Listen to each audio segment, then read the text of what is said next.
So, eto na guys yung ating ginawa guys na salad. Ayan, yung ating alukon or himbabao.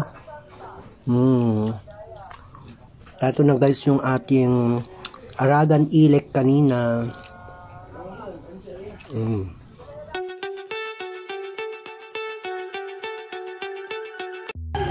So, hello mga kavaklush. Ayan, today's video guys ay mag-i-invent po ako ng ating uulamin. Ayan, so magsasalad ako. So, may nagbigay sa akin nito guys. So, anong tawag ninyo sa inyo to guys? So, ay nakukuha sa dagat. Ayan, ang tawag namin dito is aragan ilek. Ang tawag namin dito guys. Ayan, so ihahalo ko siya dun sa ating vegetable salad. Ayan.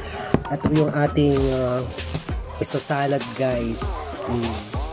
Ang tawag naman po namin dito na Ilocano is alukon or himbabao sa mga iba guys. Ayan. Ito po yung ating isasalad together with eto. Ayan. Ito ay tinatawag naming parda sa Ilocano. Ayan. Ito yung ating mga ingredients sa ating uulaman for tonight's video. Ayan, sana magustuhan nyo guys.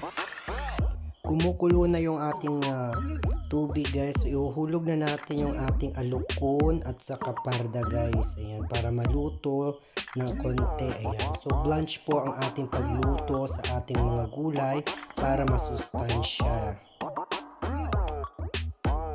Luto na yung ating gulay guys at yung ating aragan ilek. So next, ilalagay na natin yung ating kamatis, onion at saka ginger.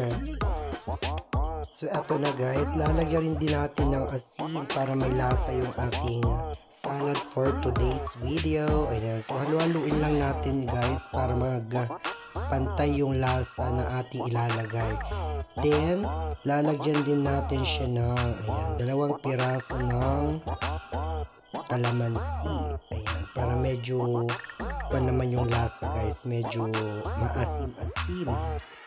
Napakasarap guys na salad. Ayan. Perfect.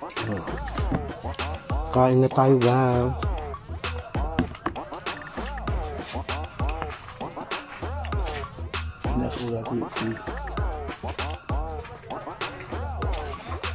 Ayan. Napakasarap po.